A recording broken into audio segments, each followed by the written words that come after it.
오늘은 질병을 고치시는 예수님, 질병을 고치시는 예수님, 이런 제목으로 말씀을 전하겠습니다.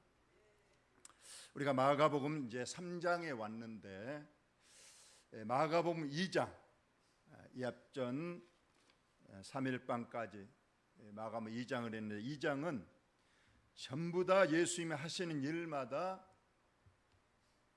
바리새인, 제사장들, 장로들이 예수님의 하는 일마다 트집을 잡았어요. 왜 안식일에 병을 고치냐? 왜 씻지 않고 먹느냐? 그들은 아주 씻는 것을 중요시했습니다. 그래서 그들은 집에 마당에 항상 돌 항아리가 있어서 거기에 물을 가득 채워놓고 외출했다가 돌아오기만 하면 그 물에 손과 발을 깨끗이 씻어야 이제 들어가서 밥을 먹을 수 있습니다. 그런데 예수님은, 또 예수님의 제자들은 씻지 않고 식사를 하니까 왜 씻지 않고 먹느냐, 이걸 트집을 잡습니다. 또 왜 더러운 사람들과 같이 지내느냐, 주로 장녀들, 세리들, 또 죄인들, 그런 사람을 가까이 하면 그들의 더러움이 내게 전염돼서 나도 불결하게 되고 부정하게 된다. 그래서 그들은 절대로 이 세리들, 창녀들, 죄인들을 절대 가까이 하지 않습니다. 그런데 예수님은 그들을 늘 가까이 했어요. 세리 마태, 세리장 삭개오, 또 죄인, 또 창녀들. 그래서 그들은 예수님을 또 비난을 한 겁니다. 또 왜 금식하지 않느냐고 트집을 잡았습니다.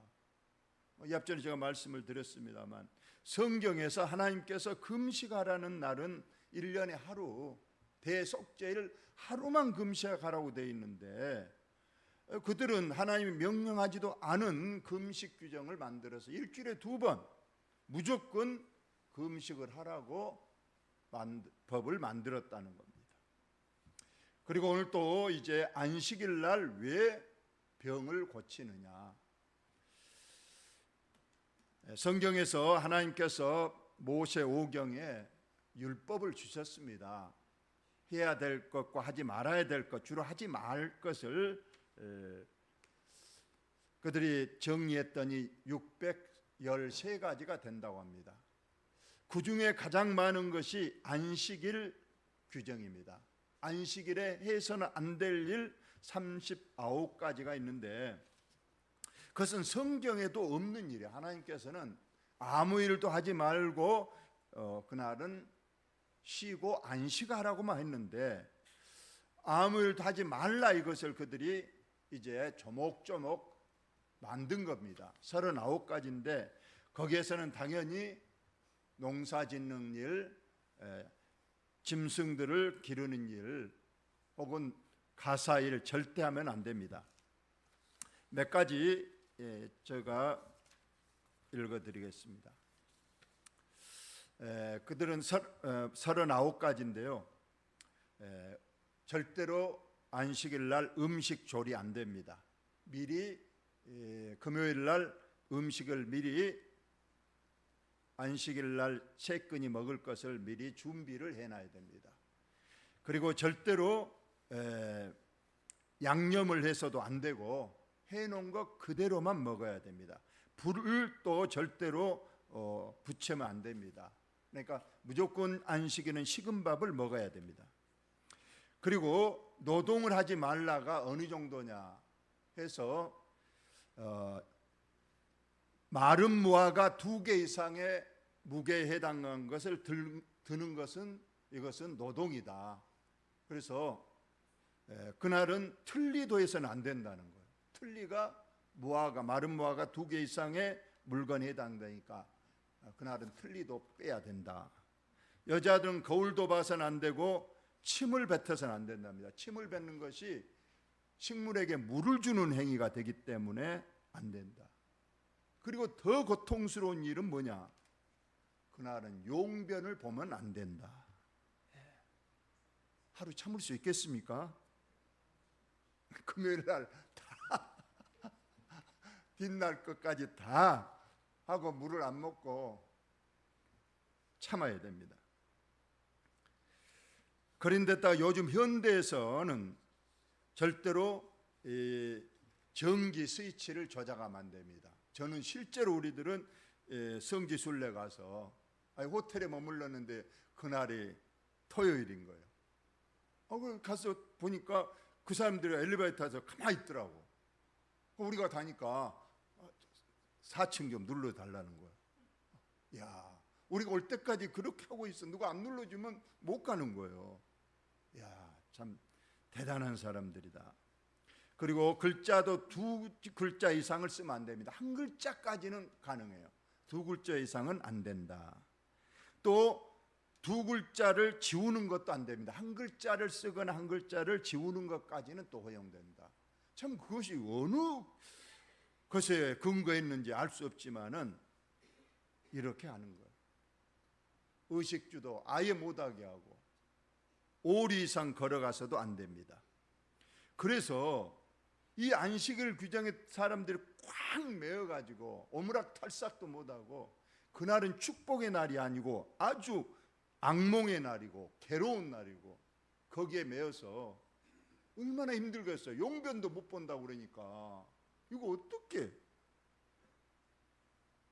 예수님도 이걸 보시고 마태복음 25장에 그들을 질타했어요. 너희들이 자기는 지지 않고 남에게 무거운 짐을 지워서 그들을 힘들게 한다고 우리 주님이 외식하는 너희들이여 하고 질타를 했는데, 오늘 예수님께서 안식일에 병을 고치셨는데 이것을 오늘 트집을 잡는 내용이 오늘 본문에 나와 있습니다. 이제 본문을 한번 보도록 하겠습니다.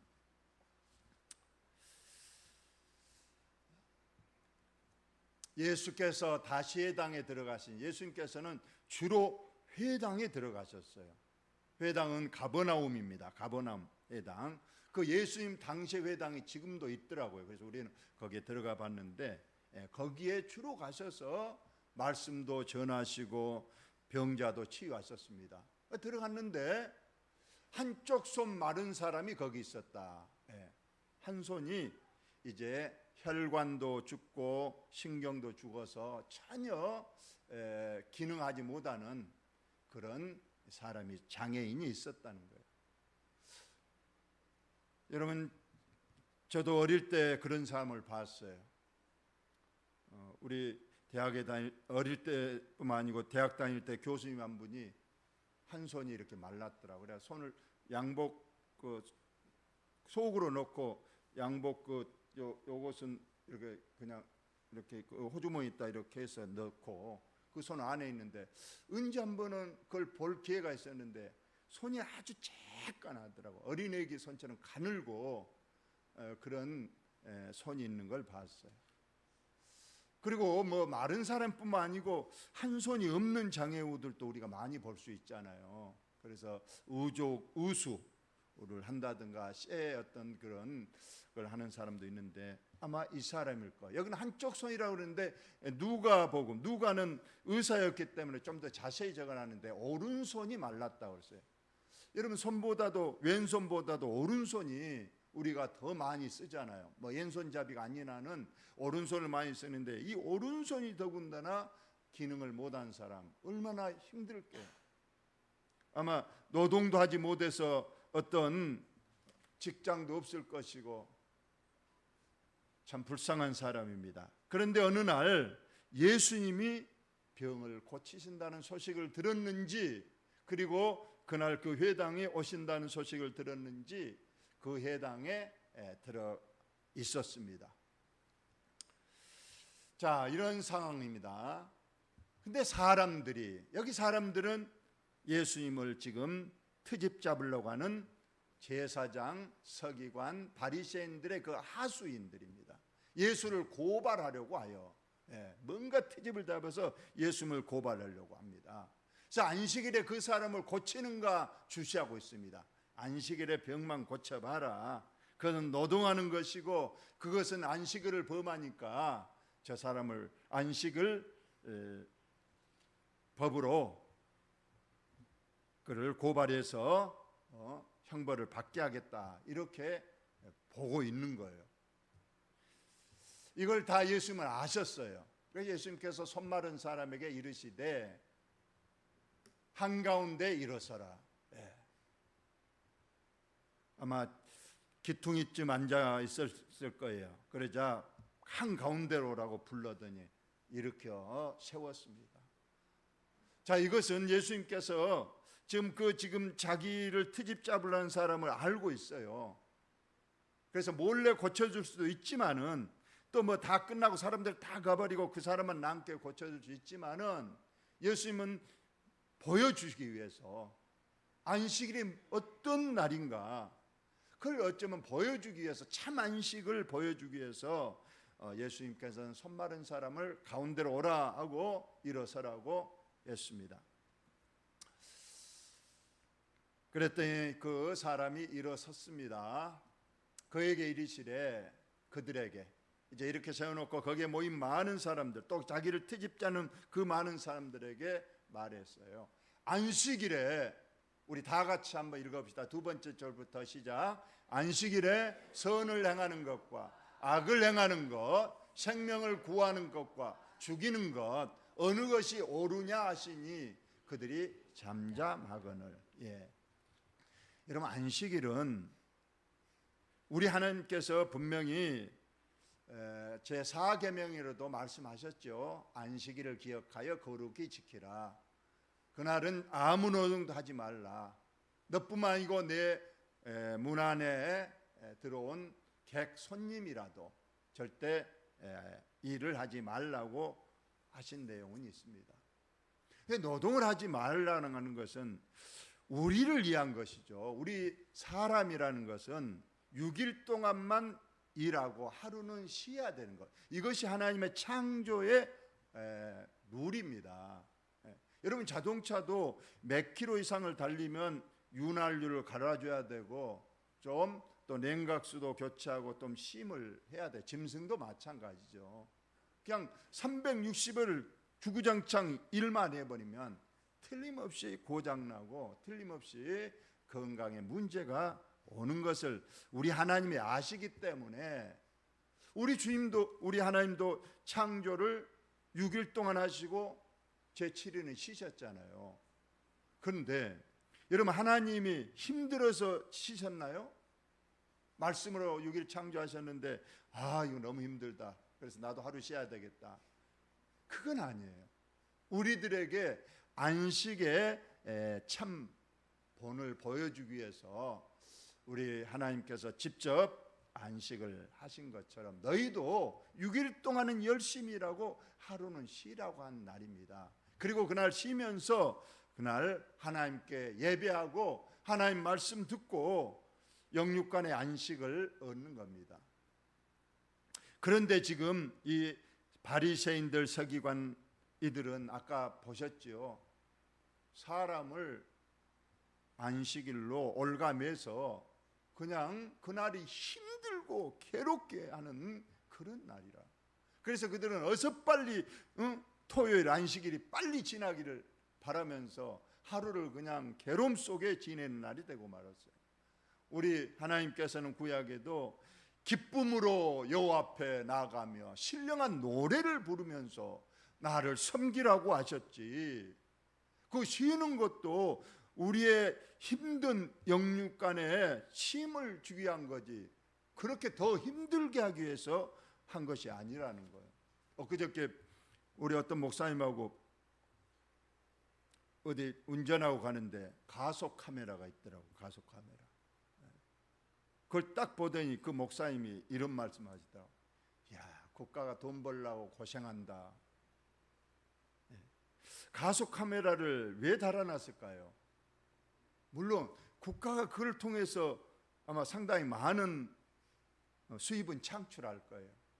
근데 설마 국가가 그것 달아서 그것 범칙금 부과해서 그거 수입으로 하려는 목적이 그것일까요? 아닐 거예요.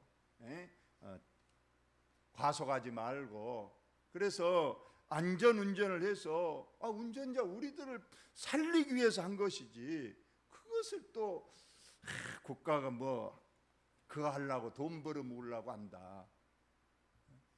여러분, 안식을 주신 목적이 뭐냐 이거예요. 우리에게 참 쉼을 주고 더 평안을 주고 더 기쁨을 주려고 한 것이지, 그렇게 그냥 다른 하나님이 말하지도 않는 규정으로 올가매서 아무것도 못하도록 그렇게 용변도 못 보도록 해서 힘들게 하면 어떻게 사람이 살겠느냐. 주일날 그 사람을 고쳐주는 것, 주일날 선을 행하는 것, 악을 행하는 것, 어느 것이 옳으며, 또 하나 밑에 보면 생명을 구하는 것과 죽이는 것, 어느 것이 옳으냐. 여러분, 안식일날 죽이는 거에 맞습니까? 어쩌면 그 바리새인들, 서기관들은 올감해서 그 사람들을 죽게 하는 거예요. 힘들어 죽게 하는 거예요.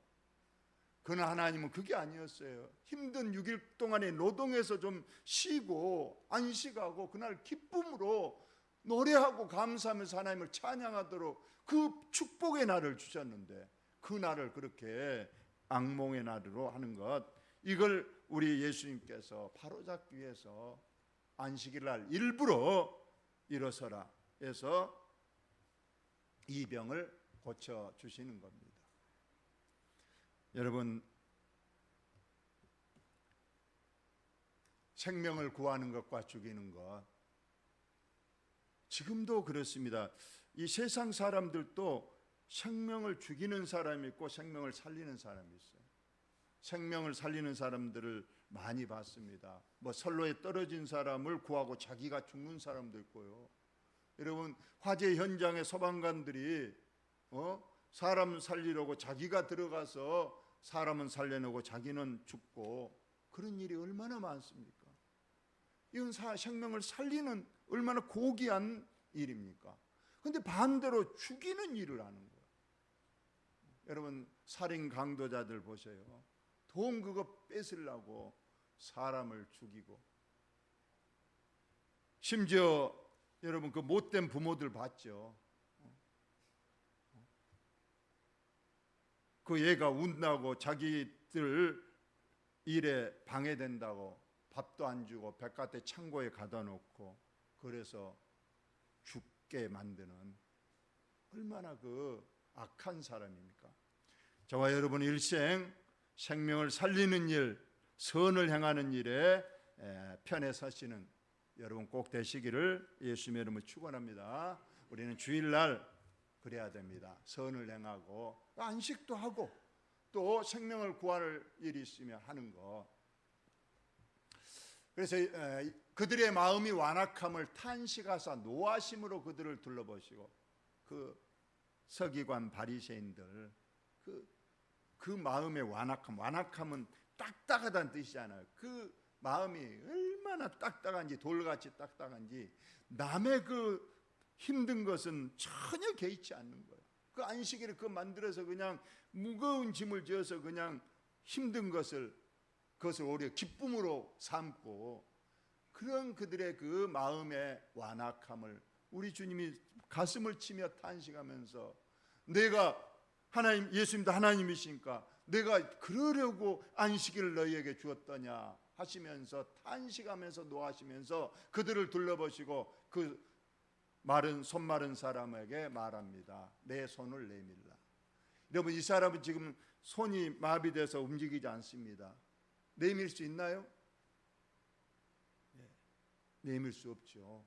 아마 이 사람도 그걸 알았을 거예요. 예수님이 나 손 못 움직이는데 손을 어떻게 내밀어? 그러나 예수님이, 아마 이분은 예수님의 오늘 소문을 들었고 모든 병을 고치신다는 걸 알았기 때문에, 자기도 오늘 이 병을 고치려고 왔기 때문에 예수님이 손을 내밀어 하니 자기도 모르는 사이에 손이 힘이 들어가서 손을 내밀어 보려고 했더니 바로 손이 쑥 내밀어져서 그 손이 회복됐습니다. 이거 하나님께 영광 돌릴 일 아닙니까? 이것이 트집 잡을 일이고 이것이 안식일에 입안했다고 할 수 있습니까? 한 영혼이 그 무거운 질병에서 벗어났는데, 그것을 기뻐하기는커녕 축하해 주기는커녕 안식일에 하지 못할 일을 했다고 예수님을 고발하려고 하는. 그래서 뒤에 우리가 보면 예수님을 죽이려고 이제 모의를 꾸미더라 그렇게 되어 있습니다. 오늘 이 손마름 사람이 정말로 오랫동안 그 때문에 인생이 참 힘든 인생이었는데 어쩌면 인생을 포기하고 이제 죽을 날만 생각하고 인생답지 못한 삶을 살았던 그 사람인데 예수님이 회복시켜 주시니 그날은 새로 태어난 날이요 얼마나 기쁨과 감사가 넘치며 하나님께 얼마나 영광을 돌렸겠습니까? 그런데 그것을 못마땅히 여기는 저 사람들은 하나님이 얼마나 진노하시겠습니까? 오늘 이 시간 저와 여러분에게도 우리 하나님께서 질병을 고쳐주신 줄로 여러분 믿으시기 바랍니다. 우리 인간은 생로병사입니다. 태어나기만 하면 그때부터는 늙어가기 시작하고 병들고 결론은 죽음의 길로 가는 거예요. 저와 여러분 중에 건강에 아무 문제가 없는 사람 아무도 없습니다. 혹시 나는 100% 건강하다 그런 사람 있을까요? 없을 거예요. 다 육체적으로도 혹은 정신적으로도 다 크고 작은 질병이 있습니다. 육체적 질병뿐만 아닙니다. 요즘은 신경성 질병이 많은 시대라고 합니다. 오늘 11절에 보면 귀신 들린 자들도 예수님께서 다 쫓아내 주셨다 했는데 그 시대 예수님 시대 때는 정신병이라는 그런 변명이 없고 다 그냥 그것은 귀신의 병으로 귀신 들린 병으로 인정했기 때문에 그 당시에 귀신이 들렸던 정신적 병이든 예수님께서 다 고쳐주셨다는 그러한 말씀이 됩니다. 오늘날 우리가 병원에 가면요 잘 진단이 안 나오면 거의 의사들은 신경성이라고 그럽니다. 신경성, 정신적 문제가 있다. 우리들 다 정신적 문제가 있죠. 우울증이 전혀 없는 사람이 있습니까? 또 저도 요즘 참 왜 이렇게 건망증이 많이 오는지 저도 어쩔 땐 놀래요. 갑자기 어떤 생각이 안 나버리고 갑자기 물건을 하우스에 물 주다가도 어쩔 때 잠그는 걸 잊어버릴 때가 있고 자동차 키를 어디 놔두는지 잊어버릴 때가 있고 심지어 어떤 사람은 우리 어떤 사모님이 어디 모임에 갔는데 핸드폰을 놓고 왔다고 빨리 다시 그 식당에 가자고 그러더라고. 그렇게 봤더니 손에 들고 있더라고요. 핸드폰을 들고 있으면서 찾고 있고. 그리고 불면증 많이 있습니다. 이거 전부 다 신경성이고 정신적인 문제에서 기인합니다. 이러한 병도 오늘 11절에 예수님께서 귀신 들린 사람도 다 물리쳐 주시더라 했습니다. 저와 육체적 질병 손을 내밀라 너희 아픈 곳을 내게 보이라. 하나님 제가 이곳이 아픕니다. 하나님 여기가 제 고통의 장소입니다. 하나님 고쳐주세요 하면 여러분 꼭 간절히 기도하시기 바랍니다. 그러면 육체적 질병이든 정신적 부족한 점이든 하나님께서 꼭 고쳐주실 줄로 믿습니다. 저는 우리 어머니를 통해서 많은 것을 배웠어요. 육체적 질병도 고쳐주셨지만 이번에 어머니가 그 다리를 자른다는 것 때문에 아주 충격을 받아서 중증 치매 질병을 대학병원에 받았어요. 그래서 이쪽에서는 구하지 못하는 그 대학병원에서만 해주는 그 약을 지금도 얼마 전까지도 타다 먹었어요. 그랬는데 지금 거기서 오신 지가 지금 1년이 정도 됐나요? 놀랍게도 어머니가 지금 내가 보기에는 100%는 아니지만 90%는 전에는 한 30%밖에 안 됐어. 그러더니 하나님께서 또 어머님을 고쳐주셔서 육체적 질병은 이제 거의 달려다닐 수준은 아니지만은 그냥 차도 그냥 벌건벌건 타시고 뭐 집에서 해관 정도 한 1km 정도는 쉽게 걸어갔다 오시고 뭐 다 하시더라고요. 거기다가 어머니의 그 치매가 90점 정도 됐어요. 그래서 이제는 그 노치원을 안 간다고. 거기는 좀 우젓잔하고 좀 부족한 사람만 있어서 나 같은 사람 가니까 창피하다고 안 가려고. 우리 하나님께서 여러분, 저도 건망증이 점점 심해와서 참 어떨 때 불안할 때입니다. 우리 하나님께서 우리의 그러한 정신적 질병, 불면증, 이런 모든 건망증 이런 것들도 하나님께서 꼭 고쳐주실 줄로 여러분 믿으시기 바랍니다. 그리고 더 중요한 것은 내가 병이 걸려서 고쳐주신 것만 감사한 게 아니에요. 저와 여러분이 알지 못하는 우리 하나님께서 미리 싹을 잘라주시고 미리 막아주시는 그 질병도 너무 많이 있을 줄로 저는 확실히 믿고 있습니다. 여러분, 겨울에 소나무가 있어요. 폭설이 내립니다. 그러면 눈이 쌓이고 쌓이다가 견디지 못하면 그 소나무가 눈 무게에 못 이겨서 콱 불러져 버리는 거예요. 여러분 많이 보셨을 거예요. 그런데 그 눈이 쌓이다가 점점 쌓이다가 마지막 그 참 무게 얼마 나가지 않지만 그 마지막 한 그 눈방울이 딱 내려온 순간에 그것 때문에 누적돼서 불러져 버립니다. 그런데 그렇게 불러지기 직전에 하나 떨어지면 이제 부러지는데 그때 바람이 불으면 그 쌓인 눈이 다 털어져서 나무가 안전한 거예요. 우리 하나님께서 여러분 질병의 직전에도 바람을 불어서 눈을 쓸어버린 것처럼 저와 여러분에게 혹시라도 있을지 모를 질병까지라도 우리 하나님께서 털어버리시고 여러분 예방해 주시는 그 하나님의 능력도 꼭 믿으시는 저와 여러분 되셔서 하나님께 더 큰 영광 돌리시기를 예수님의 이름으로 축원합니다. 하나님 우리 아버지,